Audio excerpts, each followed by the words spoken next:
Happy Doctor's Day 2024. This is episode 41, a bonus for Doctor's Day of Dr. G at the Heart of Healthcare. And I have my friend, Dr. Matthew Tyler, the creator of How to Train Your Doctor, here as my guest today. Welcome. Hi, thank you. Happy Doctor's Day. Yay! I wonder, are we going to get pizza or what? Yeah, definitely pizza and a 2 liter bottle of Coke. If they remember, right? Okay, never Yeah. mind. We're joking, guys. Just hating a little bit, nurses, you guys get like a whole week. Social workers got a whole month. We get one day, but we're grateful. We're just joking, everyone. We roll with it. Yeah. So yeah, we roll with it. But thank you for being here. The theme this year of Doctor's Day is wings and stethoscopes, healers of hope, and it reflects the idea that doctors selflessly and tirelessly work to lift up America's families through two powerful symbols. We have a great calling, huh? For sure. Yeah.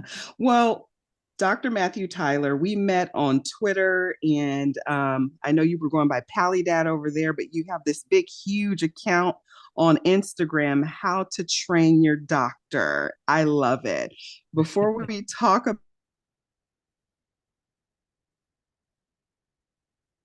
want to tell the audience about yourself, a little brief bio. Sure. So my background training is internal medicine, and then I went on to complete a fellowship in hospice and palliative medicine. And for the past 8-ish years or so now, I've done a smattering of inpatient palliative care consult work, hospice work, and outpatient palliative care consult work as well. So kind of running the whole spectrum of care here. Fantastic. Now, we'll just jump into your page and I'll tell the story of the day when we have a second. But I saw that, what was that, January 5th of 2023, you decided to start your page. It says, so many patients slash caregivers tell me they never know what to ask their doctors. I want to change that. My goal is to empower patients slash caregivers with questions, communication tips, and medical insight to be savvier navigators of the healthcare system. I'm kindred with you. What made you do that?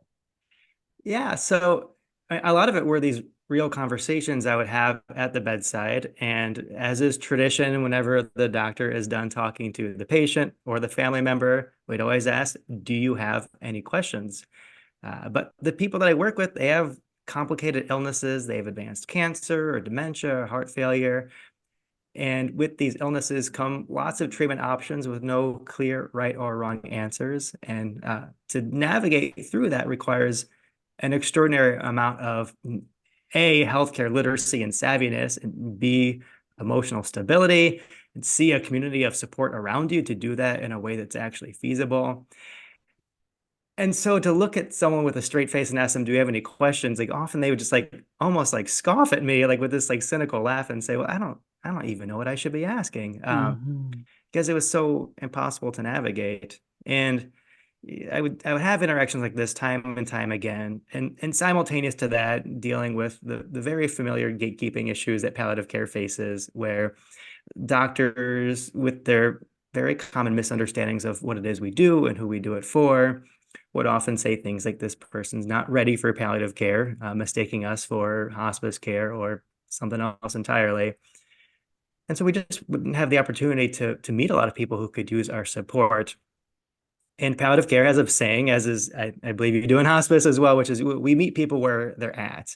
And Mm-hmm. people are at social media. That's where people are connecting and sharing ideas.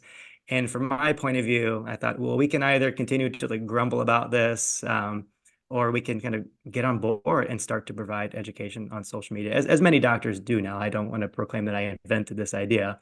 Um, but that's kind of where it started. I just wanted to start putting educational content out there for people, focusing on the things that I often talk about at the bedside for the people who don't get a chance to have a palliative care consult or to talk to someone like me.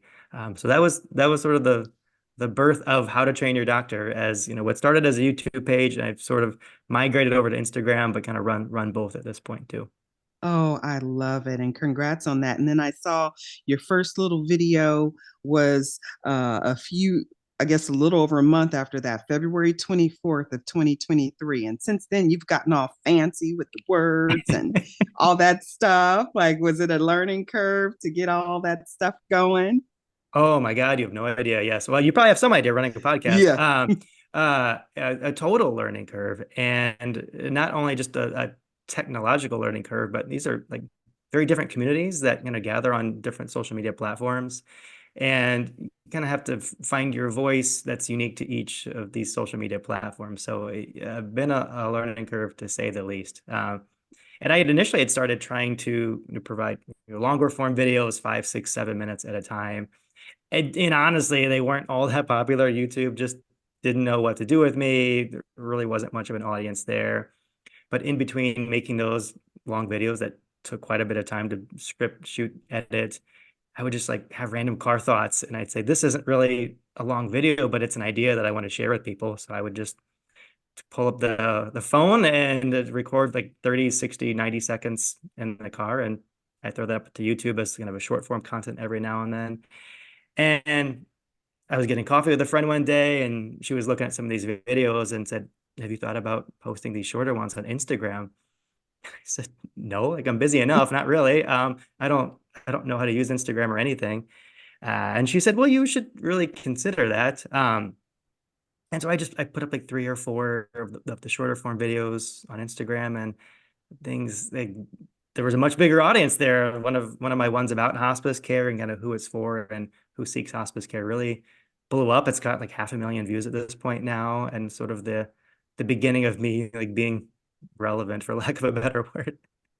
Hey, you're Instagram star.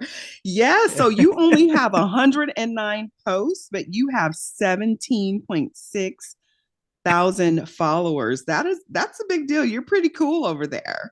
And so congrats on that. And Thanks. we don't do it for the fame, listeners. We do it because we really want to spread the message and empower you all. So I just applaud this doctor on Doctor's Day for doing that. So well done. Thank Um, you. so today, what we do here at Dr. G at the Heart of Healthcare is we educate and empower in 3 parts, helping listeners see what's needed to navigate the healthcare system, just like my friend Dr. Tyler. So the story of the day is actually from Breaking Bad. I just rewatched it and just finished it. I hope you watched it back in the day a little bit. A little bit. Okay. So, Breaking Bad, one of the top television series ever, they say. Um, it got all kind of awards, but it starts with the man who gets diagnosed with inoperable lung cancer. And when I watched that scene in there, I said, I have to bring this up to um, to Dr. Tyler so that we can talk about this because your whole page is about how to train your doctor. And I think this character needs some training, right? So yeah, so he's sitting there with his white coat, and the scene starts with Walt just kind of staring at him. And you hear the ringing sound, like his ears are ringing. He's not even there hearing this news. He's alone. And then when he kind of comes to, the doctor saying, did you understand what I said? I want to make sure you understand what I said. And all Walt can muster up is, yeah, lung cancer, inoperable, but you have mustard on your white coat. And so it's kind of dark comedy there. But help us understand that scene and what doctors should really do, what we're taught when we're breaking bad news or difficult news. Like we have a Yeah. mnemonic for that. Go ahead. We do, and I'll preface this by saying I'm somewhat empathetic to this doctor because he clearly did get his point across. Like the patient did kind of receive the best case, worst case scenario. But this mnemonic that you're referring to is an oldie but a goodie that we refer to as SPIKES, which is an acronym that walks clinicians through the stages of breaking bad news. And the first S stands for setting the scene, and this refers to having a quiet space to talk, having family around if the patient wants them involved. and moving on to P, which is understanding the patient's perception of what they've been told so far and what their understanding of things are. Then sharing the information or the medical news itself is the I. And then, oh, sorry, it's not. I is the invitation. I clearly don't follow spikes Well, because you're palliative, myself. you don't Yeah, have yeah, to. You're an yeah. expert. Yes, I is the invitation. So this is to make sure that we're still talking like humans. So now it's second nature, so I forget this. But I is the invitation, where you literally ask the patient if you can share the news with them before you share the news, or in this case, the knowledge, which is why that K is there. Um, and then you've done that. And then the E is expressing empathy, responding to the emotions that are common when you share bad news. And then the S is the summary, where you kind of go over what you shared, assess their understanding, and then kind of summarize what the plan is going to be moving forward. So in this case, he kind of got the last S, where he got the summary across because his patient clearly understood what was going on. But he missed the first S to make sure the scene was set such that there was kind of a professional environment and there wasn't, obvious food stains on your white coat. So certainly I give him partial credit for how that went. Yeah. And so when someone finds themselves in that situation, I know, just our human nature, we want to get on top of a plan. What are we going to do? We got to fight this. And I know we're not always fans of battle language, in palliative care and hospice. But go ahead and I don't know if you've covered this already in the video, so excuse me if I haven't watched it, but how would you train that doctor or help Walt have a follow-up appointment with this doctor? I think that's a good application. Yeah, so kind of getting into medical communication 201 here. And I think the spikes model is fairly well known amongst docs, and regardless of specialty. And in a situation like inoperable lung cancer without a clear cure, spikes just frankly doesn't cut it. Because in these situations, as they outline, there are kind of multiple different options you could do, and which pathway you take largely depends on what your priorities are, who you are as a person, and what's important to you, and what we palliative and hospice docs refer to as your goals of care. Yes. And this is where a palliative care expert is really important in coming in to make sure that we're on the same page of what are we trying to achieve here? What does a treatment success look like when the illness itself can't be cured?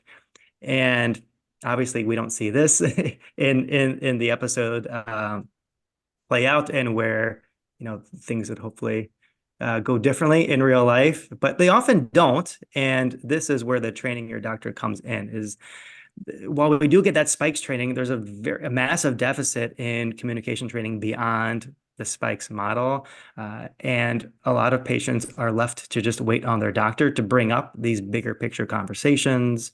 They're left to their doctors to kind of ask them about what quality of life means to them, what treatment success looks like to them. And oftentimes their doctors just either don't ask at all, or they wait until things are so far progressed and in such bad shape that it largely becomes irrelevant what goals are. If we kind of wait until there are zero options, to talk about goals of care in the absence of options is a little cruel, in my opinion, honestly. And so the training of the doctor that I refer to is just people got to understand that their docs are probably not going to bring this stuff up about what's most important to them and what their goals of care are, what quality of life means to them. And if that's an important piece of their treatment plan, if they want their quality of life to have a seat at the table of the treatment plan, it's often the patient that's got to take the first step, or the caregiver, or the family member, whoever it is, kind of at the steering wheel of making medical decisions on the patient side. It's often on that side of things where you got to take the first step, and where I try to help with creating some resources and conversation prompts to kind of help people feel empowered to start that conversation. Wow.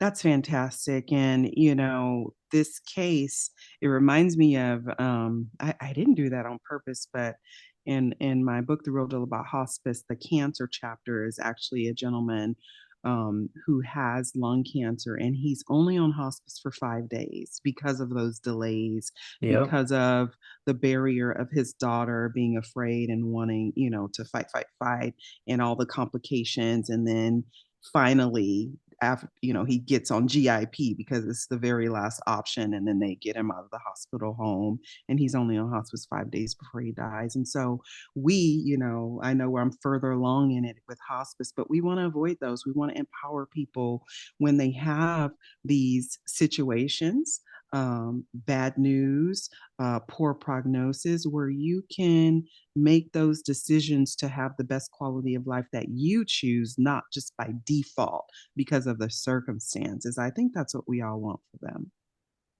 Yeah, I think doctors just im- assume that the most important thing to people is living as long as possible at the expense of literally everything else. And some people, that is true. I don't want to pretend like that's not the goal for some people, because it is, but it's, in my experience, that's not the majority. And most people want to live as long as possible, provided that they can be independent or take care of themselves or have meaningful interactions with their family and friends and loved ones, or make meaning in some way with their world and the people around them, rather than just keep their heart beating for literally as long as possible. And yeah, docs don't often start to have these conversations until things are already kind of not working and time is pretty short. And then you get into situations where you are only in hospice for a couple of days because of wait until the last second, or you never get palliative care involved at all, even though you could have been getting palliative care alongside treatment this whole time, because there's no either or when it comes to palliative and treatment. Yeah, that just makes me sad for them because I've heard, many times where people wish, I wish I knew it was going to go this fast, you know. Hmm. But Yeah. again, those conversations have to happen upstream.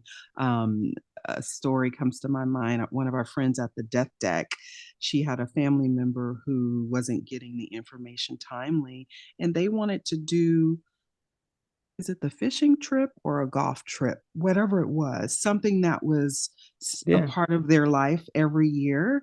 And if they had known, they would have focused on that as a goal of care to getting to that instead of the way that things spiraled out. So, again, we're Yeah. here not to make you all sad. We want to empower you so you can get the information and be informed and make the best decisions for yourself. Yeah, I think the common misconception that I run into with patients and families is this idea that their doc is going to bring this stuff up when it's relevant. And that's just not always true. It's true sometimes. I'm not trying to drag every doc by any means, but looking at the data, it's clear that many docs kind of wait until it's kind of beyond the point of relevancy, especially when it comes to planning your life around a fishing trip or golf trip, or things that you kind of need a bit of a heads up and need some buffer of physical strength to make the most of that. And you got to wait before you're in your last couple of days of life to plan for stuff like that. Yeah. And, this is Doctor's Day, so we're celebrating every specialty, but I just happen to want to highlight my friend here who's palliative and talks about how to train your doctor. We all have a specialty, we all have a lane. Even, when we're in the ICU, we know the cardiologists and the nephrologists are Yeah. arguing about what's the most important organ. That's a joke. Yeah. And so I just believe that we can raise awareness for the community so that they know to pull in palliative. Last season, I had one of our friends who will remain nameless. They said, "Hey, maybe we should stop being Mr. Nice Guy and you should get malpractice for not calling palliative sooner." Just like if you didn't call in a Yeah. pulmonology consult or a gastro consult in time, that wouldn't be the standard of care. So how about we Yeah. make palliative the standard of care when someone has these conditions so that people can have what they need. And so that's my soapbox, and I'm going to stop. Happy Doctor's Day. Yeah, and I will I because it is Doctor's Day and I don't want to come across as being non-empathetic towards doctors themselves. I think that the counter argument to a lot of what I'm saying is often most docs I talk to have that story of their attempt to talk about these things with a patient, and it blows up in their face. And it can be very scary to try to do that again when you've made the attempt and it goes very, very badly. As it inevitably does when you're kind of playing the numbers game of talking to hundreds or thousands of patients over a career. And it certainly has blown up in my face plenty of times. And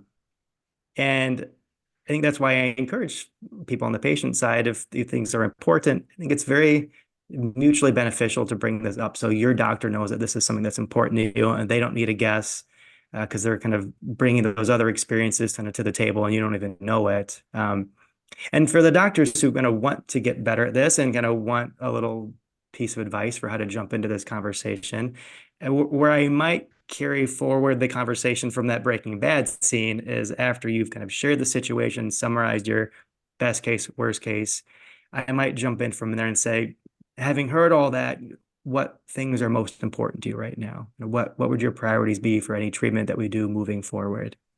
And it's a kind of a non-threatening way to kind of get at the goals of care, at least to start the conversation.